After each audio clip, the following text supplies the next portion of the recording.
Bharatiya Janata party की केंद्रीय मंत्री स्मृति ईरानी की प्रेस कॉन्फ्रेंस। आइए देखिए हिंद विजेता न्यूज की खास रिपोर्ट। दो अधेड़ उम्र के पुरुषों ने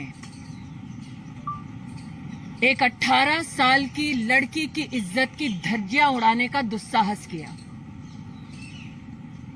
उस 18 साल की लड़की का दोष यह है कि उस लड़की की मां ने साल 2014-2019 में राहुल गांधी के खिलाफ अमेठी से चुनाव लड़ा।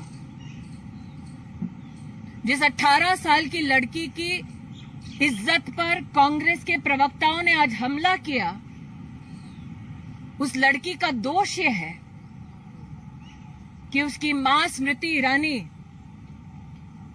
सोनिया गांधी और राहुल गांधी के खिलाफ प्रेस में कॉन्फ्रेंसेस करती है।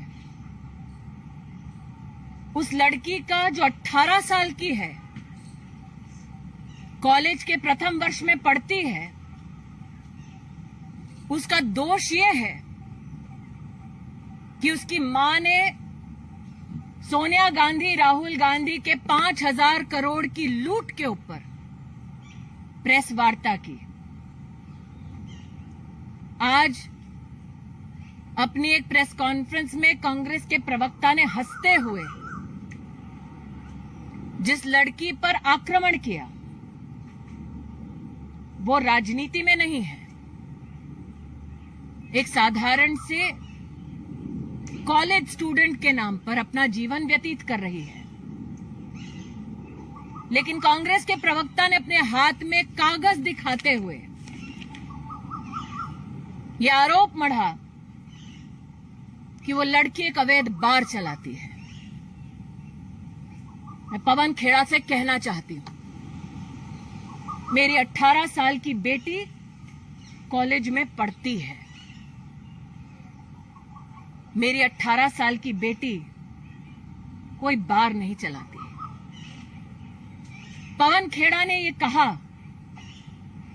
कि मेरी बेटी को शो कॉज नोटिस दिया गया और अपने हाथ में 2 कागजात दिखाए। मैं आज पूछना चाहती हूं, उन कागजों में मेरी बेटी का नाम कहां है? जयराम रमेश ने कहा कि वो आरटीआई के आधार पर मेरी बेटी पर, जो 18 साल की है, राजनीति में नहीं है, कॉलेज की स्टूडेंट है, आरटीआई के आधार पर वो मेरी बेटी पर आरोप मढ़ रहे हैं। मैं जयराम रमेश से पूछना चाहती हूं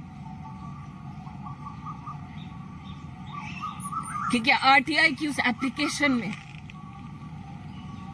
मेरी बेटी का नाम है? क्या उसके जवाब में मेरी बेटी का नाम है? कांग्रेस के प्रवक्ताओं ने कटाक्ष करते हुए, हंसते हुए ये कहा कि मैं सोनिया और राहुल के खिलाफ प्रेस कॉन्फ्रेंस करती हूं। हां, करती हूं, करती रहूंगी। हंसते हुए कहा कि मुझसे जवाब मांगा जाए। अब जवाब मैं मांगूंगी कोर्ट में, in the court of law and in the court of people. और जिस गांधी खानदान के आदेश पर यह प्रेस कॉन्फ्रेंस की गई, उनकी सरगना से कहना चाहती हूं, साल 2024 के लोकसभा चुनाव में दोबारा भेजे राहुल गांधी को अमेठी। हम फिर अमेठी में राहुल गांधी को धूल चटाएंगे। ये भारतीय जनता पार्टी के एक कार्यकर्ता होने के नाते मेरा वादा है। An 18-year-old child, a college student, her character today was assassinated by congressmen at the Congress headquarters. That 18-year-old child, and I called her child because I gave birth to her, her fault is that her mother fought the Lok Sabha election against Rahul Gandhi from Amethi in 2014 in 2019. That 18-year-old girl, her fault is that her mother, as has been said by the Congress spokesperson, does press conferences against Sonia Gandhi and Rahul Gandhi. That 18-year-old girl Her character today was publicly mutilated by the Congress spokespeople. And they claimed that the mutilation stemmed from a show cause notice. I want to ask that congressperson, where is my daughter's name in the papers that he flashed? Jairam Ramesh said that he's taking a position on the basis of an RTI application. My question is, where does the RTI application name my daughter? The allegation that my daughter runs an illegal bar is malicious with the intent not only to assassinate her character but also to politically malign me.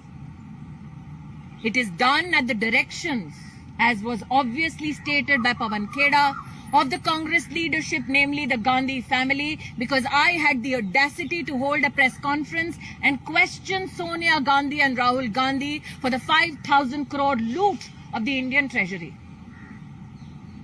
So to the gentleman who sat there, giggled as they assassinated my daughter's character, I will see you in the court of law and in the court of people.